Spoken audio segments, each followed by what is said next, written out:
Hey everybody, welcome back to DiamondTrail Ranch. Today, we're talking about something that happened completely on its own here at the ranch. A few days ago, we discovered something pretty exciting. While checking on our Nigerian Dwarf buck Hershey, we found a surprise waiting for us in his pen. Well, here's Hershey. Now where is said surprise? Well, he's making me out to look crazy now. A hen right there had secretly hatched a whole group of baby chicks. I believe she's got 5, and one of our other hens has 1 currently. There was no incubator, no brooder, no heat lamp, no help from us at all. Just a mother hen doing what chickens have been doing for thousands of years. I'm gonna see if I can find said hen. I don't want to bother them though, so I'm not gonna deviate too far. She's probably keeping them safe because the sun is going down after all. And I don't see her out and about here. She's not with the rabbits and Arnold.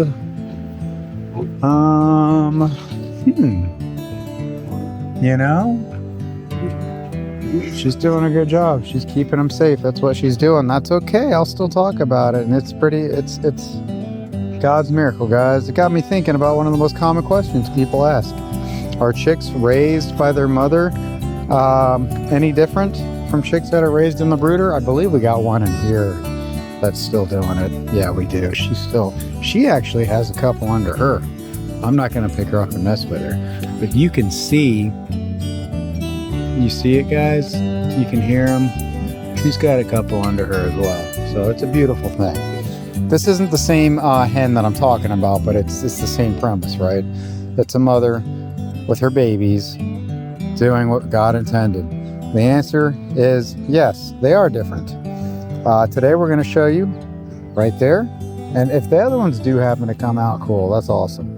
But the discovery, when we walked over here into Hershey's pen, we noticed movement in the corner of this goat pen right here, which I thought was pretty fascinating. And at first I wasn't really sure. Actually, if you go back and look at our previous video, I mentioned it. I was like, whoa, wait a minute.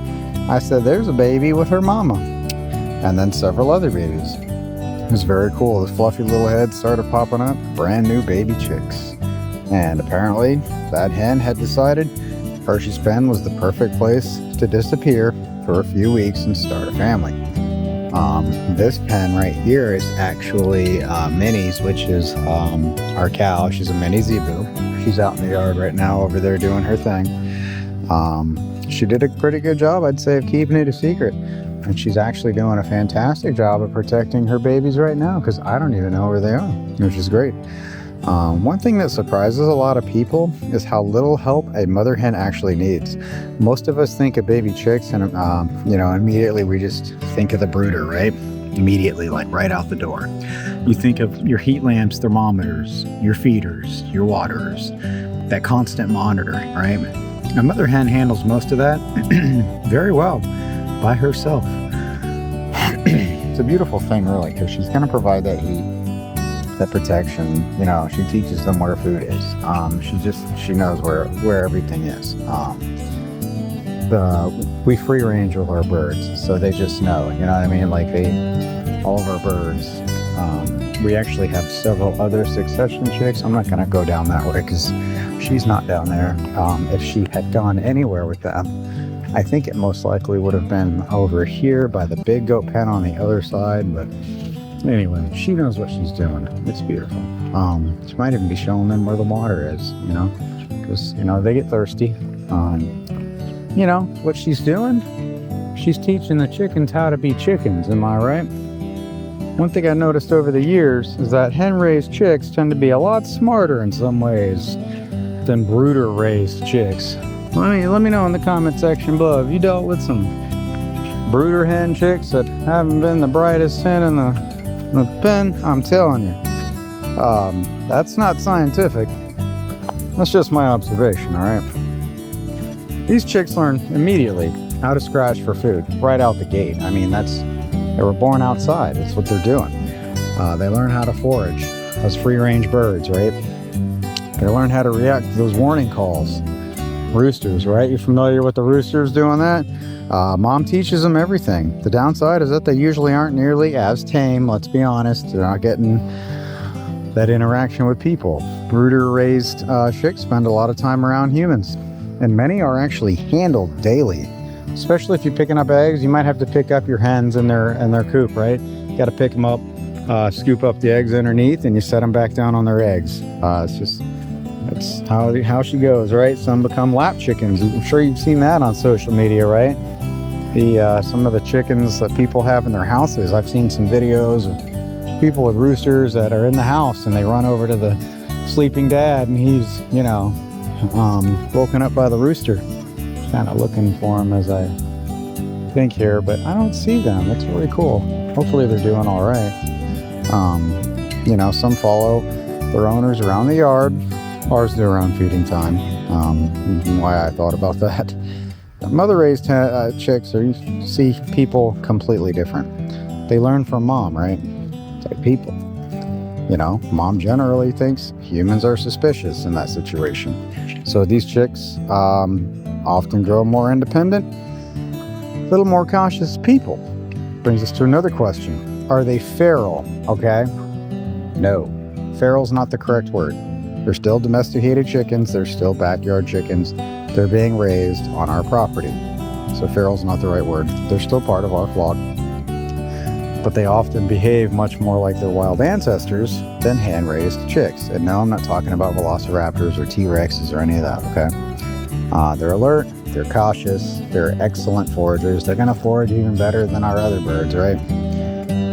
They're very entertaining to watch because this is what they know. This is all they know. This is what they do.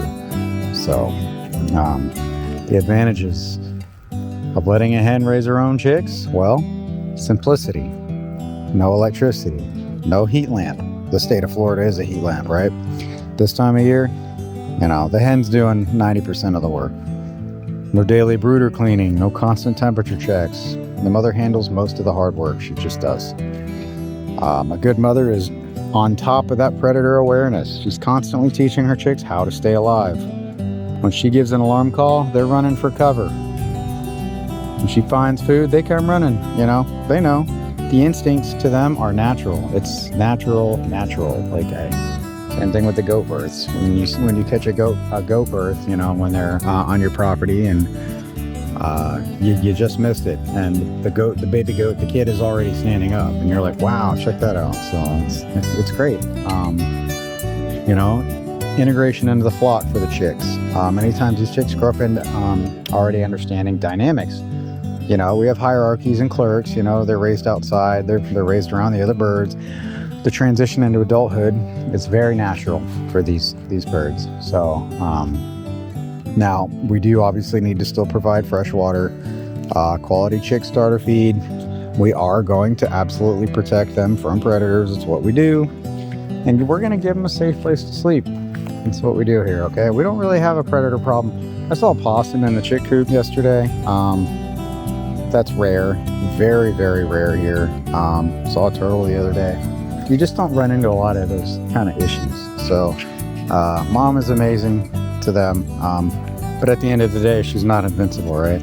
So we're going to make sure the flock is secure at the end of the day. Even free ranging. Free ranging helps, gets more moving heads on the property, So they'll see it all. They see everything going on. They all alert each other, whether it's the cow, the goats, the dogs, chickens. Not so much the pigs. They don't really care, but a moving body is a moving body to hawks and things like that. That hatch, though, that I'm talking about, and this other one that I just showed you at the beginning of the video, were completely unexpected. It happens sometimes, during egg collections, you don't get all the eggs. The next thing you know, you see a hen sitting on a bird. I'm sorry, a hen sitting on a bird. Yeah, I mean, technically, right, they're chicks. But you see the hens sitting on the eggs, right? And you just know, like, oh, okay, I'm going to go ahead and just leave her be. Let her stay.